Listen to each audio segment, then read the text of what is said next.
Okay, sir. Hold on.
Of the day, everyone.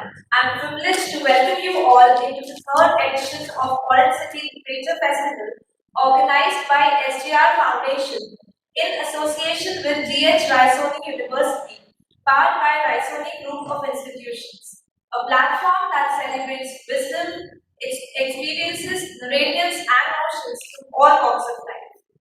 Having said that, it's thrilling to be here with you all today. I am Achal Bhatia, delighted to be your anchor for today's session. Let's talk about stardom in Bollywood, where we have Miss Kaveri Bansai in conversation with Mr. Shabbir Shakir. Miss Kaveri Bansai has been a journalist for over 3 decades, a graduate of Delhi School of Economics, Chevening scholar, and a wholehearted supporter of good causes, from Save the Children to CII Committee of Women's Empowerment. She now presides over a chaotic household while managing a fledgling career as a writer. Not just that, she is the author of 3 books, namely Bollywood Today, No Regrets, The Guilt-Free Women's Guide to Good Life, and most recently, The Three Khans and the Emergence of New India. It's an honor to have you with us, Ms. Kaveri Bansai. And this gets even more delightful as we have Mr. Shabbir Shakir, who will be in conversation with her as a moderator. Mr. Shabbir Shakir is currently the District Governor of Rotary District 2030, covering an area from Nagpur to Nashik. He completed his BE honours from BITS Pilani. Thereafter, for a few years, he served some of the very well-known organizations of the Indian corporate world like the HR Motors Limited, Bharat Petroleum Corporation Limited, Standard Batteries Limited, and Crompton Greaves Limited before starting off his own. He is into the business of printing and packaging and distribution of photography equipment. One of the things he's passionate about is blood donations, which he himself has donated 138 times until now. I once again welcome you, ma'am, and I welcome you, sir. Also, before moving ahead, I would like to take a moment and acknowledge the support of Westland Publication as their association is valuable to OCLF. Now, my dear audience, you are about to experience a massive conversation between 2 extremely dynamic individuals. So, without skipping a moment, I humbly invite Mr. Shabbir Shakir to lead us ahead. Thank you, Anju, and good evening, friends. Kaveri, what a pleasure to have you here. Yeah. Today, while talking to you, as Anchal mentioned, there are 3 books you've written. And before we come to the main one, for which we are here, something I would like to know about the other 2 books. The first is No Regrets. Nothing about No Regrets, but the tagline. I mean, as a man, I'm sure that once was sitting here would want to know what is this, the guilt-free woman's guide to a good life. Well, I think most women will identify with it because most of us carry this huge burden of invisible guilt with us wherever we go because our lives are full of choices. It's a choice between career and marriage. Sometimes it's a choice between career and children. Sometimes, mostly we have to do both. So it's a double invisible. I would call it a burden. It's a burden that we have learned to joyfully carry. But the whole idea is that I think most women carry an invisible guilt in their core with them wherever they are. And the more successful you get sometimes, the greater the guilt becomes because your choices become narrow and narrow. And the whole idea of writing this book was as a result of my experience as the editor of India Today magazine for 4 years. And I was the first woman editor there. And I had so many young women who would come to me and say, how do you do it? You raised 2 boys, not very successfully, but I've raised them nonetheless. And you manage your home and manage your career. How do you do it? So the whole idea of writing that book was to tell them not to make the mistakes that I made, and which are several. So it was my version of what I ought to have done when I was 18 and ought to have done all throughout my life, but never did. And hopefully people learn something too. Not just men, but women as well. Not just women, but men as well. And does it have anything for the men in the book? Oh yeah, because the whole idea of it is talking about the new 21st century family that we need to have, where I think you need to have more equal distribution of work and equal distribution of caregiving. You need to have, the whole idea of parenting needs to come out of just that whole trap of mothering. Parenting is generally true, but it's always the mother who's supposed to be the primary parent. So the idea is that increasingly with the pandemic, we saw that the work-life divisions got so blurred. Women ended up doing much more work because they ended up, doing all the housework. They ended up doing all the work that they were supposed to do in the public domain. And then not all men contributed equally. I'll put it that way. And when I say men, I mean the boys in the household as well. So I suppose you could say it's written with a lot of personal experiences. I have one husband and two boys and two dogs, both men, both me. So it's like I'm the only woman in the household, which is why it's so chaotic. So that was the idea right now. Whatever your book says, I don't know. But the way you intelligently put things, I think the only thing you did right now is try and make the men feel guilty. Good. That is the whole idea. At least there should be equal distribution of that burden. If not work, then at least guilt should be equally shared. Why should the woman have to bear all the guilt? And see, half the people sitting here are not married, I'm sure. But the ones They who are, inevitably have to face that burden. I think all the women in this room will have that choice at one point or the other. Or they'll have bosses saying to them, "Oh, but soon you'll get married, then what? So then what?" Men never get asked that question. "Oh, but then you'll have a child, then what? Then what?" So men never get asked these questions. you are married, I am married, there are a few people here who are married. Ask anyone who the boss of the house is, and I think the answer. Yeah, this is that old trope, that you rule the household, therefore we can rule the public domain. It's not going to work anymore. It won't, I see it won't. Now I'll come to Polly. Yeah. So, your area of core competence. So, I need a candid answer. Now that you cover Bollywood, you write on Bollywood. Do you chase Bollywood or does Bollywood chase? Oh no, it's always me chasing Bollywood. Their stars are so big now, and I hate to sound old, which of course I am. But when I began in the profession, which was 1988, round about when the three Khans began in their careers as well, there were no levels of engagement. You could reach the star directly. Pretty much, we had one secretary, or she had one secretary at the most, who would have a date diary. They used to handle the dates, they were called, because they all worked on multiple movies. And if you got the number of that secretary, that was it. You could set up your appointments, photo shoots, whatever. Sometimes you got lucky and got the number of the star directly, and you held on to it for dear life, because in those days stars actually answered the phone themselves. Now there are so many levels of engagement between the star and the journalist. Every star who goes anywhere, at any point, every star at least has an entourage of 12 people, at least, which will include hairstylist, makeup man, usually a man, because until very recently, this was entirely male dominated. A woman had to actually fight a case in court to become a makeup woman.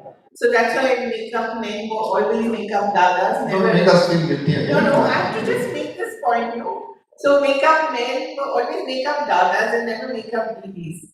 So you have a hairstylist, you have makeup man, you have a spot boy, you have a social media manager, you have an endorsements manager, you have a stylist, there are now at least 10 levels of engagement. And stars now normally give you interviews only if they have a film to promote. And you can't talk much about the film because you've never seen it. You'll only see it after the star has finished promoting it. So that level of engagement that you had with stars, that you had in the era of the Shobha days or the Bhavna Sumayas, not so much Shobha Day because she would normally not go out into the field as such, but Bhavna Sumaya and the Satya Sarans, you don't have that kind of engagement anymore. So the star has really become a very remote and distant figure, even to the journalist. So imagine what it's like for the reader. So the perception that we have is, stars have that innate wanting them to be written about and something good Of to be course, written of about. course, Always they want to be written about, but on their terms, not on your terms. They want to be written about when they have a big movie to promote. They want to be written about when they have a big wedding, but they never invite you to the wedding. Or if they invite you to the wedding, they tell you to leave your phone behind. So it's a very it's become a very corporate setup. It's a handful of stars who still pick up your phone, if you're lucky, or who still answer an SMS, and only if you praise them. If you don't like them, please then you have it. and before I come to the book, the three cards, another question. All these controversies that the stars get into, is it deliberate to gain publicity? What do you feel? Because you've seen them closely, or is it just something? Well, some of it is totally uninvited. I would say when something like a Salman Khan shooting a black buck or running over people outside American Weekly happens, or as we saw recently in the case of Aryan Khan and Shah Rukh Khan's son getting caught in the drug bust, these are all uninvited. But there are certain cases where the star would like to mold the story, even if it's a negative story, in a very positive way. I'll give you the example of Amir Khan's divorce recently, where it was a breakup of two people who've been married for a while, nothing unusual. But the star chose to spin it as an amicable separation, as something that was what is called a conscious uncoupling these days, following Gwyneth Paltrow and the Coldplay guy whose name I can never remember. Tells you how old I am. So, that spin was thought to be given that, oh, it's not a rancorous separation, it's not something that is bitter, it is something which will continue, the friendship will continue. So, there were a lot of forced PR pictures that you saw of the two of them playing table tennis, the two of them holding hands and shooting videos. So a lot of that happens. There's a lot of stage managing that happens. Any invited, deliberate negative publicity that they want, just to be famous? I think that is something that they're very wary of now, because now in any case, the minute you open your mouth and criticize anything to do with the state, you will invite some action from some instrument of the government. I think Tapsi Pannu and Anurag Kashyap are examples of it. The more they spoke against the government, the more the tax rates were, the more tax rates they faced. So I think that is something that they would try to avoid. Nobody wants to take on such a powerful force as the government is. Your latest. But otherwise, if you see people conjuring up affairs with co-stars and all that, that of course still happens very much so. And only for publicity. Of course. It's very much so, and you never know the truth, but you suddenly find that. I mean, hasn't it occurred to you when you find these airport looks, you wonder how are the paparazzi at the airport at the exact same time as someone is coming out, and they know exactly what that star is wearing. It's all paid for. I mean, nothing is an accident. So, when that star comes out wearing that airport look, which is very carefully assembled, by the way, nothing is an accident. Or poor Taimur Ali Khan, the most famous 5-year-old there is in India. all his pictures are all paparazzi shots which are paid for. It's no accident.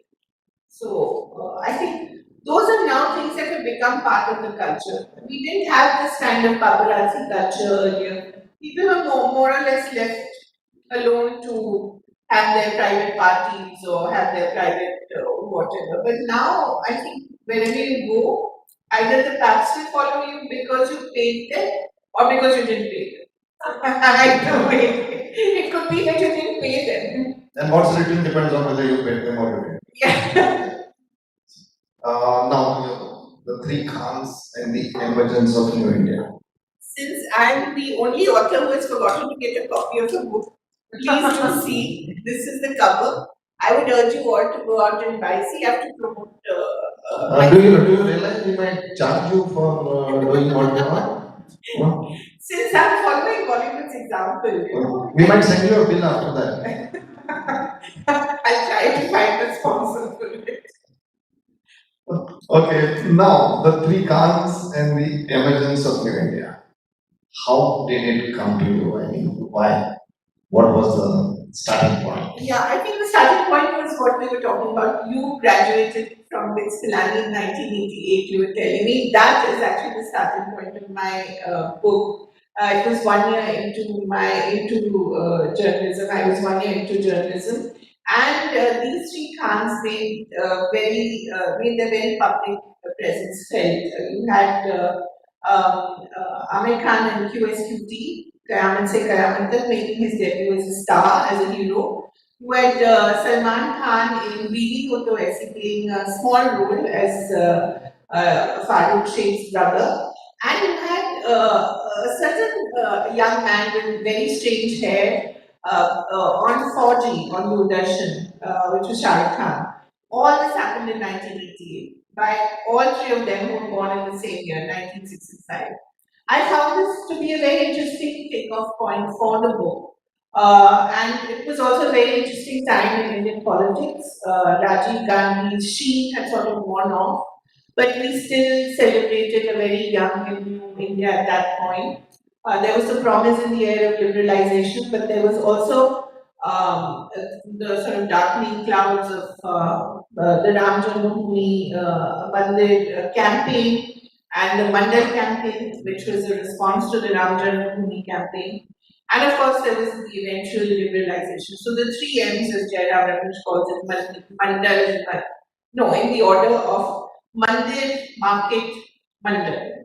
So these three things happened, the three Khans happened, their careers grew, and the 90s were a very interesting period in which they, I believe, helped us negotiate what we were going through, a new era of liberalization, a new era of choices, a new era of what we call the reassertion of identities, which again we were talking about a minute ago, that before this session, that you thought with development this assertion of identities would diminish, but actually it has become more exacerbated. And, at least in the public domain, you find much more assertion of your caste, your religion, your gender, even the kind of genders you have, and of every other identity that you may have. So, what was this interesting phase and why all this happened is really the thesis of my book, apart from all the movies that they do. How do you basically what is the analogy between the three Khans, their life, and phrase the emergence of New India? The emergence of New India, there are two New Indias that we talk about here. One is the New India that happened Not in again. not Latvians and Mufassil India, not Arnab Goswami's definition. But the two New Indias that happened in 91, that was one kind of new liberalized India. And I think what we saw in 2014, which was going back in a way, but also a new kind of assertion of a more political Hinduism, which we call Hindutva. And as I said, a greater emphasis on your identity, your original identity. You saw it in so many different ways. You saw it in the rise of regional parties, you saw it in the rise of the BJP, you saw it in the rise of the women's movement after the Nirbhaya rape case, you saw it in the rise anti-corruption movement. There were so many different identities being asserted. And this, I felt, was yet another new emergence of a new kind of India, where my thesis is that the three Khans are increasingly losing their relevance. And increasingly, when they do speak up, they are silenced, either on social media or through other ways.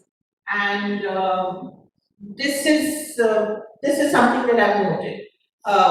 It's something that people can interpret in different ways, but this is my interpretation of how the 2010s have played out politically and socially and culturally.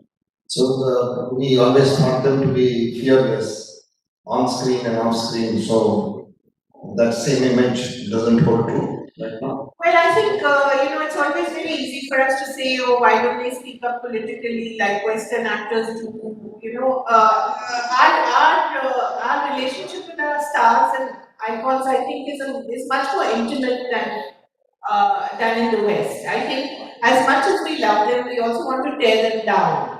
So whenever there is, you saw it in the Sushant Singh Rajput case, for instance. Whenever there is something that is so horrific, a young rising star who seems to have everything going for him commits suicide, why does it then become a debate between the insider and the outsider, the elite and the non-elite, rather than an individual case of someone who really was suffering from a mental illness of some sort? But it becomes a political issue. It becomes an issue of the center versus state government. It becomes an issue with the Bihar elections, or was sought to be made an issue in the Bihar election. So I think the point I was also trying to make is that you have two very different kinds of powers in India. There's the soft power of Bollywood and there's the political power of the state. And I think they will never coexist happily. The political state will always try to control Bollywood. And it has happened over the years, not just this government. We had it during Mrs. Gandhi's time, the emergency. We saw so many cases of people being controlled, people being silenced, but not so widely, perhaps. I get a sense that what you're trying to say is that these three Khans have backed off or had to back off because of them being Khans. Is that a fact, or is it that recently, in the last few years, we've seen Bollywood under such tremendous pressure from all sides, political, religious, and all that the whole of Bollywood now sort of is fragmented, it's broken into pieces, and you see them not as fearless as they were, and the three Khans are just a representation of what the attitude of Bollywood is. These are people who control a lot of finances, they control minds, they control cultural spaces. And these are people who are not just actors, they're also producers, they're also filmmakers, they're also entire cultural entities by themselves. I mean, when you look at Salman Khan, he's not just a movie actor, he's a television producer, he's on Big Boss every evening, so these are all cultural phenomena, and they are, yes, Bollywood is being silenced. Bollywood is being told make nation building cinema, whatever that means. They are also encouraged to take selfies with the Prime Minister. They're also told not to employ Pakistani actors, and they're made to then make videos that look like confessional videos, as you saw with Karan Johar making that literal hostage video saying that I love my country and I will never employ a Pakistani actor again. I mean, these are all the things that are symptomatic of, yes, the state trying to control Bollywood's soft power because it knows exactly how powerful Bollywood is. Maybe not in financial terms, but in cultural impact. There's an enormous power. It's not just the diaspora, but it's also the larger, there's so many enclaves in Germany, in France, in China, which love Bollywood, which love the Khans in particular. So the Khans are very much symbolic of the soft power. Do you see Bollywood and the stars united in this tirade against them, or do you see them fragmented too and then? Bollywood has always been fragmented. It's not like American studios. You have the big five, and then you have a handful of independent producers, and now, of course, you have the Netflix, the streaming giants.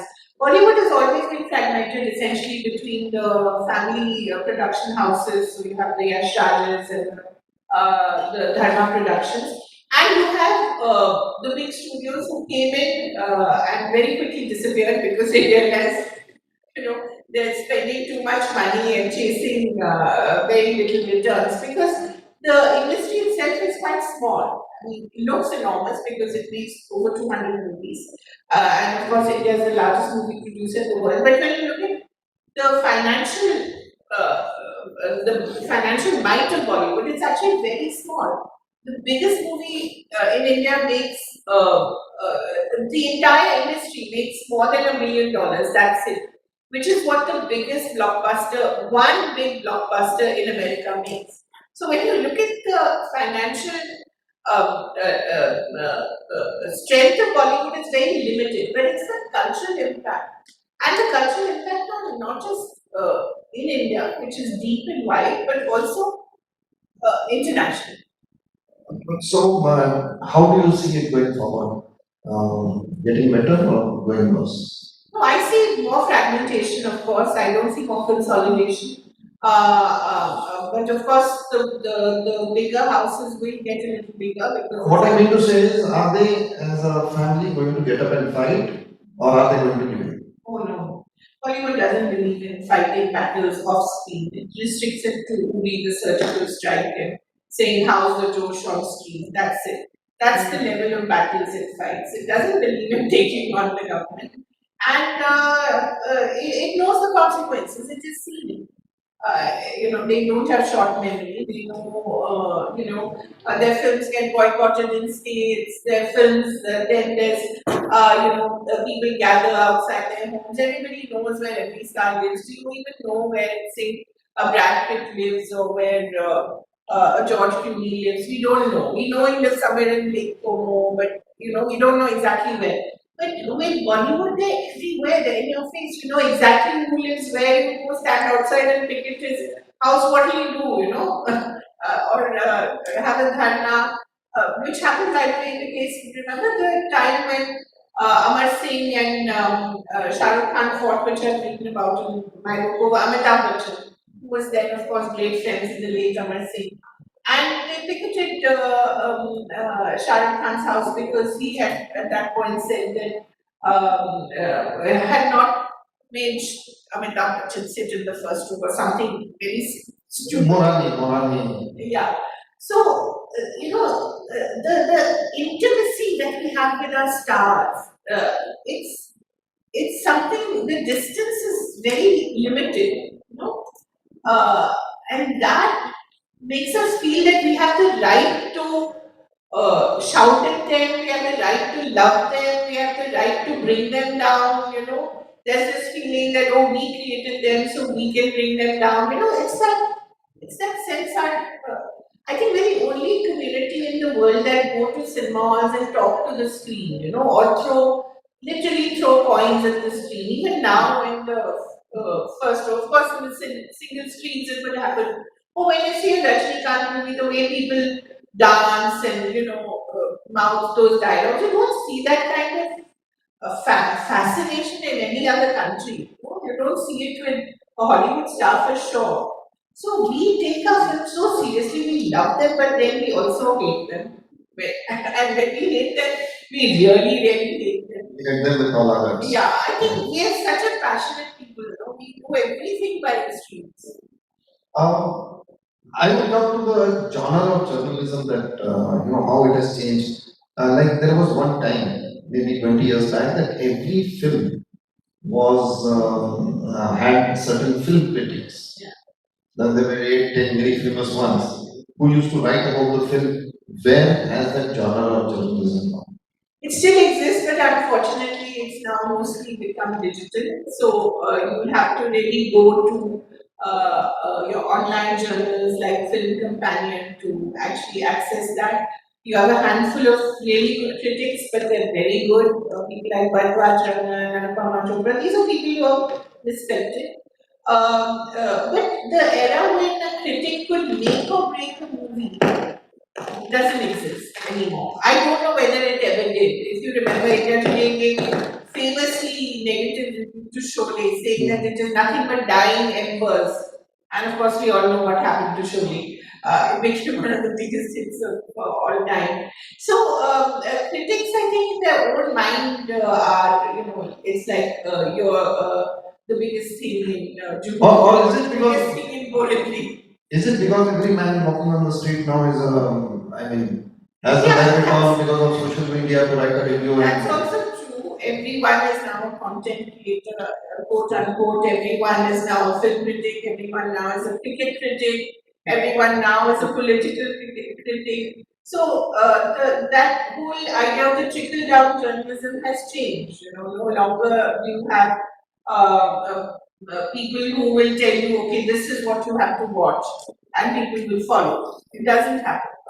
film critics Are they? paid. I'm not sure. I have never been paid, unfortunately. I wish. I wish I had. I would be a lot richer. I'm sure any critic who I would call would say the same. Yeah. It is true that there are what is called promotions, Yeah. right? So you have a film critic who is encouraged to give 5 stars or 4 stars. It will not be an overt payment, but it will be maybe something else, a junket or whatever. These things happen. It is true, but money exchanging hands, I don't know, I've never seen. Maybe I don't know, have you ever seen it? But I know for a fact that photographers are paid. That is true. Okay. Photographers, I can tell you, they're paid by both sides, by the media houses as well as by the They must stars. be paid more by the stars than the media. No, actually, stars are very stingy. They're famously stingy. They don't like to pay. Okay. They believe that they are such overpowering features that you don't really have to pay too much to promote them. So they're far stingier than the media houses. But yes, photographers are definitely on the payroll. I'm not sure film critics are, but film journalists maybe, because now there's a new genre of film bloggers who write about films which are not necessarily critiques but are more like news stories around movies and around relationships and so-called breakups and makeups. Because suddenly a rising young star is having dinner or lunch with another rising young star who's a woman, and suddenly you'll find the story being published everywhere. Again, no accident. The star wants to be seen and wants it to be recorded. So yeah, that happens. Okay, finally, what has happened to those parties and those film parties, launching films, the glitterati and the journalists, dishing out those articles. The glitterati turned into the dished out to the literati actually, as if it was. What has happened to all that? It doesn't COVID has happened to us. You mean to say before COVID it was all there? Well, a certain amount was there, but increasingly, especially after Bollywood has been called Bollyweed by the famous social columnist Kangana Ranaut, social commentator Kangana Ranaut. After the kind of badgering it received last year for being the hub of drugs and all sorts of vices, people don't want to call attention to themselves, so they would rather. The biggest parties are now at Antilla. The biggest parties are no longer at London. It shows you how the power has shifted. And the biggest turnout of stars will not be at Manat or at Galaxy, but it will be at Antilla or in common ground for everyone. Yeah, or in if you're younger than Isha Mani's house on Gwali. So it depends on which demographic you belong to. But the power has certainly shifted and those are mandatory events. Everyone's got to go because, well, he is the second richest man in India. Yeah. Just a second, might be first again. Now finally, our audience wants to know when are you going to write a book on Kandara? That will be I don't know, she's a fascinating person. I find her quite fascinating. I've interviewed her several times. And, while she's highly intelligent, she's also a bit of a parrot. You can see that her lines are not her own. That's what worries me about someone like that, because clearly almost everything she says is such an agenda that I think she's also forgotten who she was and who she wants to be. But she's clearly chosen her side. Good for her. She's got many national awards. Not to take away from some of her performances, but she's been very generously rewarded with the Padma Shri and national award. So why not? I mean, if Bollywood didn't adopt her when it had the chance, well, they're really paying for it now. Okay, so we've run out of time, but one last question. Your book, Bollywood Today, it has on its cover that Bunty and Bubbly with that number 420 written on it. That's the con. That's the con Bollywood plays on us. Okay, so and if you've seen the Bunty or Bubbly, please do not see it. Actually, just don't watch it. This is another problem with the Bollywood of today. Not just sequels, many sequels of things that happened just about 15 to 20 years ago. I mean, we don't have such short memories, I mean, nobody wants to see Love Aajkal 2 when you just had Love Aajkal, right?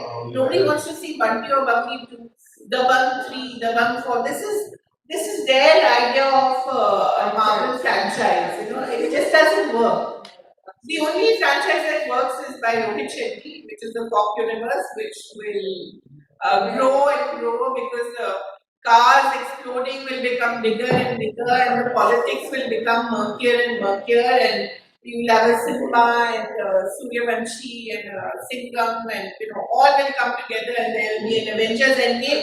Then you'll begin all over again with something else. So I think that's the only answer we have to Marvel. So if you don't like Rohit Shetty films, I pity you, because he's here to stay. So friends, yes, what a wonderful session we had with Kaveri, the free-flowing speech and thought. And in this, buy my book. I'm coming to that. And in the 30 minutes, 35 minutes that we had her candid, the way she's expressed herself, we've come to know her likes and dislikes. I, for one, am sure she loves the Khans. I'm as sure as that. Yeah, I mean, they all had their moments. I have to tell you, once Shah Rukh Khan threatened to slap me. So, so these things have also happened. I became famous for 15 minutes when he said that he wanted to slap me. I enjoyed that moment. Of course, he then apologized much later. And when I made that moment, I'm sure it must have been a slap on the back and nothing else. And as much as you showed your love for the Khans, what we came to think of is that you don't love Kangna as much. And another thing that one of the two, Bunty or Bubbly, rubbed you the wrong way. We are very sure about that also. So it was wonderful having you, and Anchal is going to send you the bill for promoting that book. Thank you so very much. Wonderful. At the outset, I would like to thank Ms. Kaveri Mamsai and Mr. Shabbir Shakir for joining us today. We wish we get to hear you all over again and be equally enlightened as we all are today. And for my dear audience, I'm sure that after witnessing this conversation, you're all taking home an enriched version with you today, just as I will. Thank you for joining us. Until I see you again, this is Anchal Bhatia signing off. Also, audience, please stay back for the next session. thank you. It's been a pleasure. Thank you so much.